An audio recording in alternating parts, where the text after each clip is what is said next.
And when I first started this program with the NHL, I was hired by Brian McBride. The first question I asked him, I said, Brian, are we looking at a long-range program? Are we looking like 20, 30 years down the road? Because I don't want to involve myself with something for just a year or two, and then all of a sudden it just either fizzles out or they just shut the program down. I didn't want to put my name on this. He says, no, Willie, he says, our logo is hockey is for everyone. That was our logo. And he says, I want to make it my priority that I want to make sure that every boy and girl that's out there that wants to play gets the opportunity to play. So he laid this program in front of me, and I looked at it, and I said, I'm in. So I'm going into my 10th year, traveling around and doing a lot of clinics. As Willie alluded to, when he came into the league in 1958, you have to consider then things were different back then. You only had 6 teams in the National Hockey League, and majority of the players being Canadian and going up against powerhouse teams like Montreal, having the opportunity to play against players like Rocket Richard and Boom Boom Geoffrion and those players like that, Jean Beliveau. I grew up reading about those players, and just the fact that hockey has changed over the years. You do have a lot of players of color, and you also have a lot of players from different nationalities, different countries. For example, Kevin Weeks, goaltender for the New Jersey Devils. He's originally from Barbados.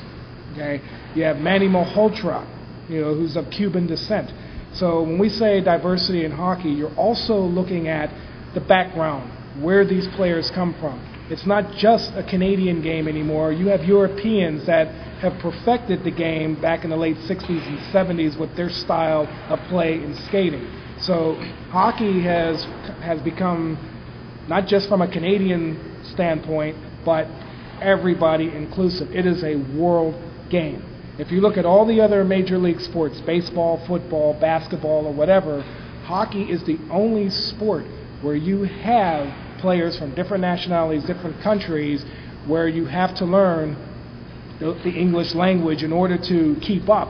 But we are a collective group of people that we are diverse, but we are out there as one.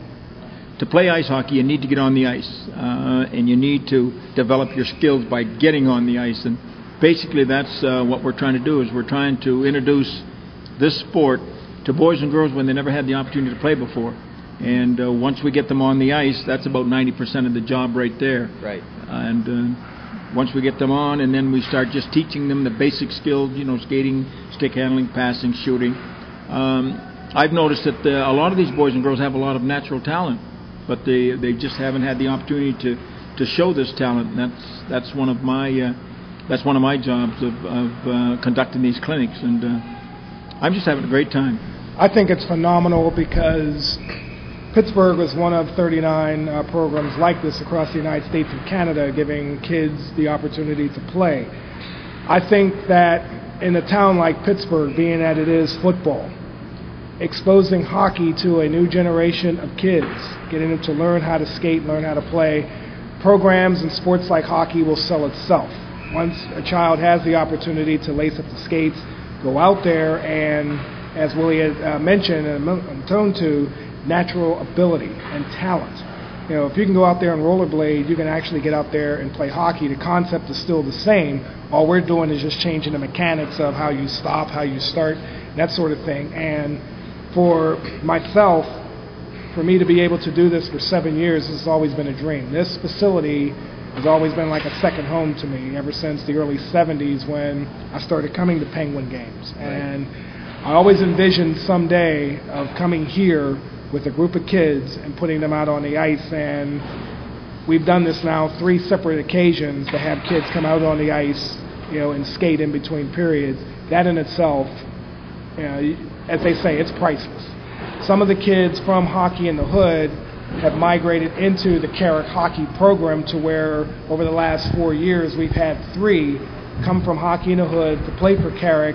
2 of them right now are actually playing club hockey for California University locally here in the Pittsburgh area. So that tells you that a grassroots program like what we're doing here the sky's the limit for that young child if he or she wants to pursue that goal in playing hockey well on into, past high school and into college. So that has been a real successful point in our 7 years of existence. We have an equipment bank where, let's say, for instance, a couple of boys and girls, a couple of children that have played hockey, and then they don't play anymore. And they've got this equipment sitting in a box in the garage, and they're moving it from one side of the garage to the other. What they can do is they can send that equipment in. It's a tax write-off. They can send it in, and we can look at it and refurnish it, and then send it out, and it can be used for, some boy or girl that doesn't have any equipment at all. But we will not turn any boy or girl away, regardless if they don't have the money or not. And I know when you walk into any pro shop and you look at the cost of skates and all the protective gear, it runs approximately $800 to $1,000 just to outfit a boy or girl. And most of the income families that I'm involved with, they just don't have that kind of money. But if they have 2 or 3 children that want to play hockey and they have that interest, we will bring them to the program, and we will outfit them with all the gear. We will issue them everything that they need. We'll register them with USA Hockey.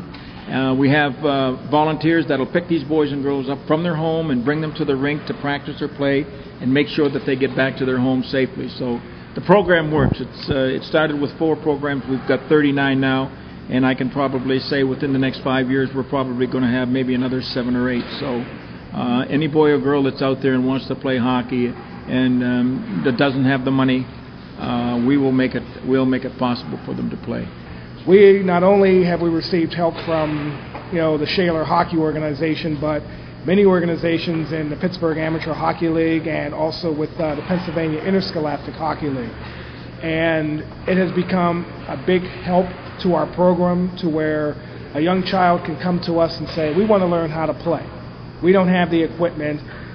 At that point, I'm directing him and his parents to my coaching staff and saying, we want to outfit this child from head to toe with equipment. Right. And the donations continue to come in.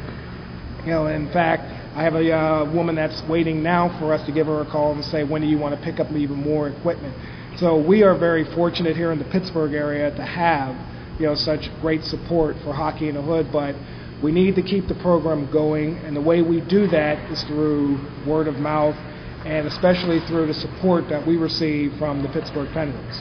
Do you really give because you can, or do you give because you care? And I mean, a lot of people out there, they give because they care, and it's a community. It's a community type thing. You're working within a community. It benefits the boys and girls that are in that area and within that community.